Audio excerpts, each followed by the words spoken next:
Welcome everyone, this is our Wednesday Wisdom where we go over tips, tricks, and information on band instrument repair. Today we have our special guest, Mr. Miles DeCastro. He is going to be the professor in-house for in-house for our Basics Done Right for Clarinet course. That's going to be this July 15th through the 18th. Miles is a professor of instrument repair at the Crane School of Music in SUNY Potsdam, New York. And Miles is also a former president of the National Association of Professional Band Instrument Repair Technicians. Mr. President. Good evening. Welcome to the show. You, of course, have a lot of experience in repair. And so, Miles, would you be so kind as to tell us a little bit just how you got started in repair and what you're working on these days up at Crane? Oh, sure. Yeah, thanks for having me. Yeah, it started out I guess it really started probably in high school when, my band director probably didn't really want to string French horns. So he showed me how to do it once and then said, okay, do it. So that made me like a little bit interested in it. And then when I was going to college for music education, there was an alumni from the saxophone studio at Mansfield University who had gone into repair, and she came back and did a really cool workshop. So I always thought repair was like a little bit interesting. And then after working in a music store for a little bit and teaching middle school for a little bit, I was like, I'm just going to go to repair school. So I went to Renton Technical College in the state of Washington. That was one of the best decisions I ever made. It was great to learn about repair and really become a professional repair technician. From there, I worked at a shop in Reno, Nevada for about 3.5 years. Then I was at a shop in Menlo Park, California, near San Francisco for about 5 years. And now I've been in Potsdam for almost 8 years, working at the Crane School of Music. And so if I've been there almost 8 years, probably about 7.5 years, I've owned North Country Winds, which is just a shop that I run out of my, well-appointed basement here for it's a single reed specialty shop, mostly specializing in clarinets. And Miles, for North Country Winds, are you also doing any sort of warranty work at this time? Or Yeah. Do a whole bunch for Bakun. The majority of their USA warranty work, I'll do that. And then occasionally I've done a few for Yamaha lately. Just a lot of students at the college who happen to own a Yamaha. It's just much easier for them to literally walk to my office and hand it off to me so I can bring it here to do the work and then bring it back so that Yamaha doesn't have to ship it out to anywhere else. So I've been doing a few of those lately, but vast majority has been Bakun stuff. Even Royal Global once in a while. I have stuff again, similar situation to Yamaha, where it's just somebody local and it's just by far the easiest for them to hand it off to me and I can take care of it at my shop here. Very cool. Yeah. Jason. What a well-qualified individual for teaching Clarinet Basics Course. Holy Yes, cow. absolutely. Yeah. Oh, thank you. So Miles, so you've got a ton of experience in repair. You're also teaching repair. You're coming down to MusicMedic July 15th. Tell us a little bit about what the students in the Basics course can learn while you're here. Yeah, I'm super excited for that. It's going to be really neat to have a small class size, all hands-on work. Stuff it's kind of tough to get an experience like this. I hear from educators, for instance, that there's really not much if they want to learn more about repair. There's not a whole ton between going to repair school for at least a full year and going to like a 1-hour clinic at their state music educator conference. There's a huge gap in there. So where they maybe don't want to make it a career but really want to learn more. So having this just a little under a week, full days of being able to work hands-on for clarinet repair, it's really cool, and it really fulfills like a pretty big gap, I would say, in the market. So at the session, we'll be, it's called Basics Done Right, and that's what we're going to start out with. We're going to start out with the basics, the most common stuff that you're going to encounter that could go wrong with a clarinet. Lots of stuff on padding, finding leaks, lots of stuff on diagnostics to figure out what the problem is, recorking, and things like that. So a lot of people who aren't technicians, they don't have much experience with that. So they'll have, that will certainly keep them busy getting good at that stuff over the course of a few days. But I would say even technicians who maybe have some or a moderate level of experience with that, maybe they can pick up a way to do things a little bit quicker, a little bit more efficient, a little bit more cost effective going through the course. And if people who already have like maybe a good basis in the, doing basic repairs, from there we can move on to more advanced stuff. We can work on, tone hole facing, truing tone holes, work with the bore, work with the thumb tube and register tube, crack repair. So yeah, so with it being such a small class, it's really cool how it can be kind of tailored to whatever the attendees' needs are.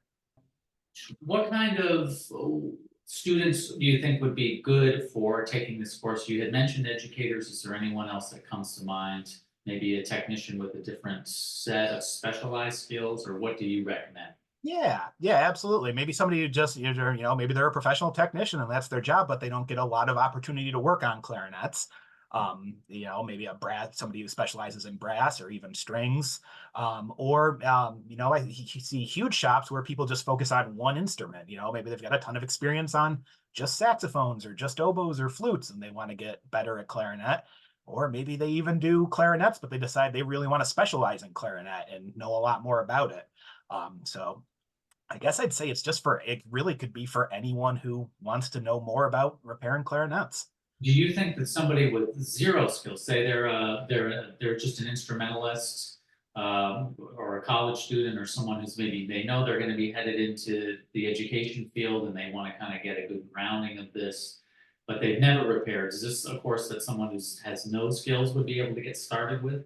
Yeah, 100%. Yep, that'd be a great course for somebody like that. And and somebody during the pandemic when we did the online version a couple times, we had some college students do that who really enjoyed it. It could be a nice little thing for future educators to kind of set themselves apart from the pack, going in, nice little resume boost, having these skills under their belt. It's in the summertime too. College students are off. It is in in the the summer. summertime. Wilmington has some nice beaches. Just saying. Yeah. Very cool.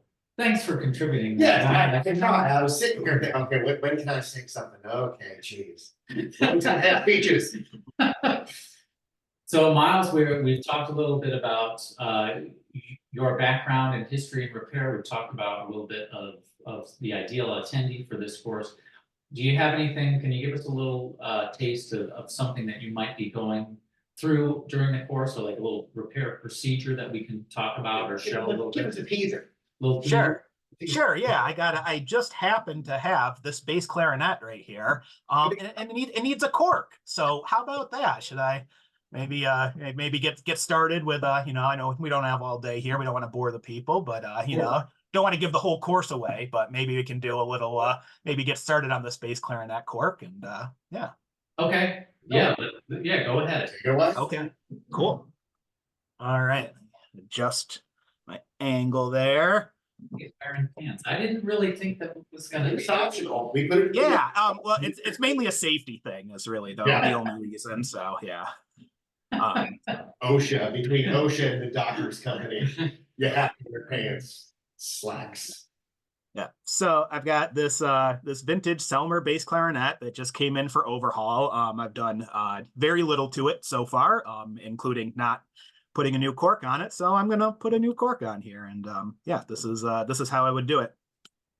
Do you need some basic tooling for this? There's several ways to do it. I think this is the easiest and most efficient way. So I'm going to start out with my calipers here. These do happen to be digital calipers.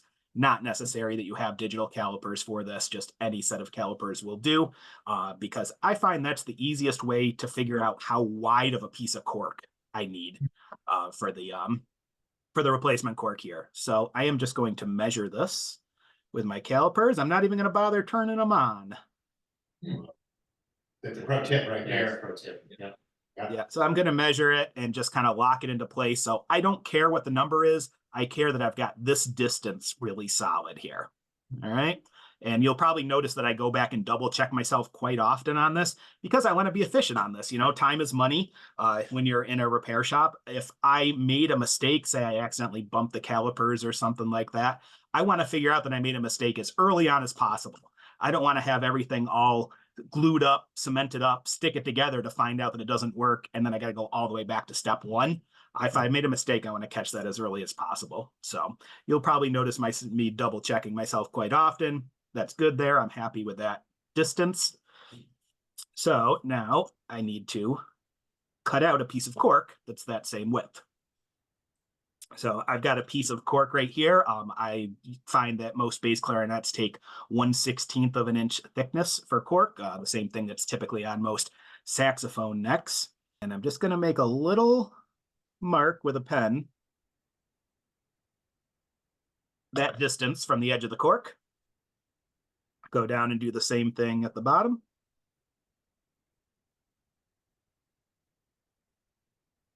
Okay.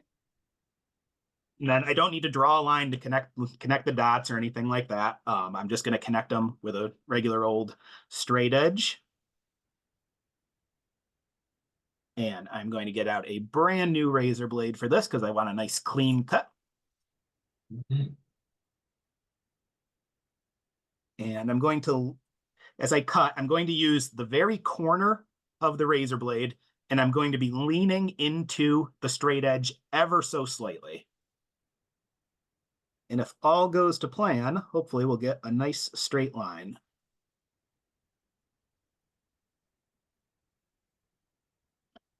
There we go. All right, our new cork is ready. I made it look pretty easy. Yeah, I've done it once or twice before. Yeah, or 10,000 times. Yeah, so we got this piece of cork here, and cork comes in sheets for this, and it wants to be kind of a flat piece like that, but we want to convince it to be more of a circular piece, right? And if we're like too aggressive in trying to get it to, conform to the shape we want it to go to, we risk it cracking. And when that happens, we got to go all the way back to the first step.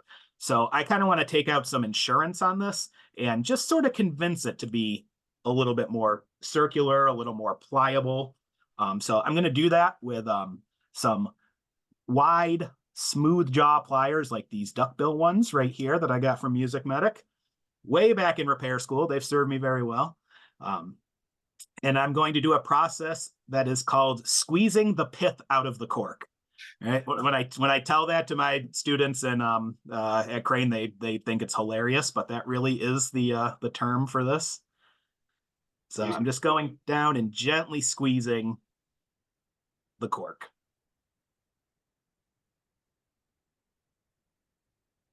And now, after I've done that, you might even be able to tell on camera, that's just way, way, way more pliable. We can see that it's starting to kind of bend the way we want it to. So it'll be much easier to make a circle out of this. Okay. Yeah.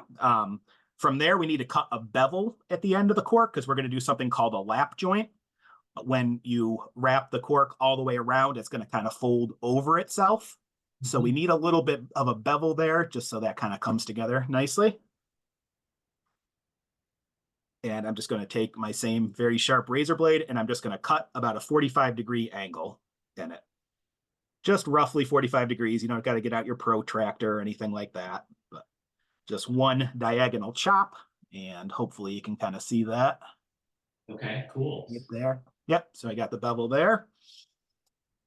Next step is to get it all cemented up. We're going to be using contact cement for this job. Contact cement's a little weird.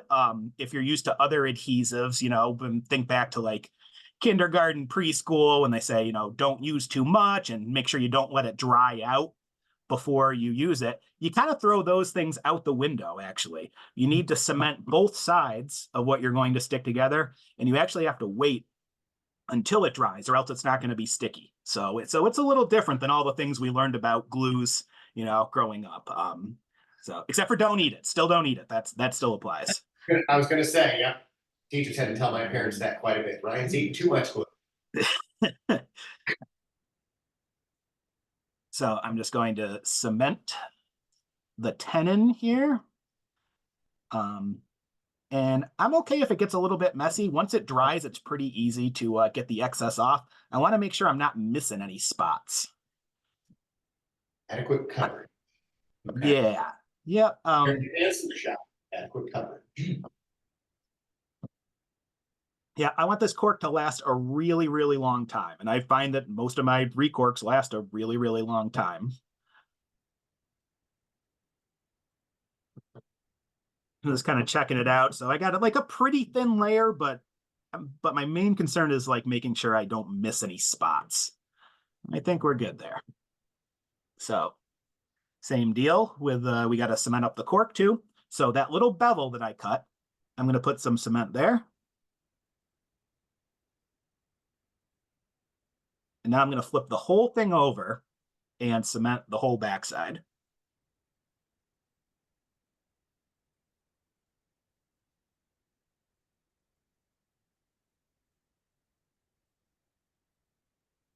Looks like we should have some theme music. I was gonna say cement banks. Yeah, some chorus Yeah. music. Get the glue music going on. Okay, so yeah, it's set right there. Yes. Different brands of contact cement will have different manufacturers' recommendations. This particular one I'm using says you should wait 10 minutes for it to dry before sticking it together. So I would, at this point, wait 10 minutes. And I never want to go too early with that. If you go too early, it's not going to be as sticky as we want. And you kind of messed it up. You pretty much have to go back to square one. As my students often ask me, well, what happens if you wait too long? I said, and I will jokingly tell them, well, if you wait 11 minutes, you ruined it. But that's not really true. You can go way beyond the 10 minutes or whatever the recommendation is for your particular brand of cement.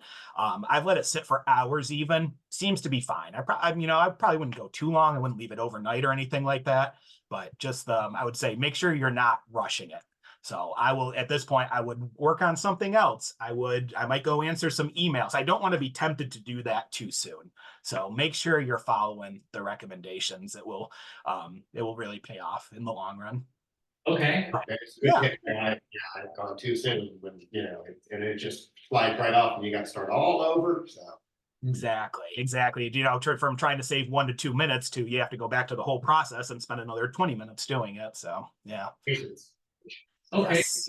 so Miles, we probably don't have enough time to wait the full 10, so we'll probably should we stop right there and? This is just. Yeah, that's Okay. The whole yeah. show. If you if you want to see what comes next, you'll have to sign up for the course, I think. Very good. Well, Miles, thank you so much for that excellent demonstration. Thank you so much for telling us about the course and about your history and repair. We're very excited I'm super excited. that you're going to be coming down to MusicMedic, and we're going to get to hang out and do some clarinet stuff. July 15th to the 18th, it's coming up, so make sure that you go to MusicMedic.com, go to the education section of MusicMedic.com, and you can sign up there.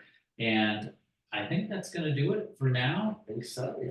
Miles, thank you so much for being here. We will see you guys next time. And until then, happy repairing.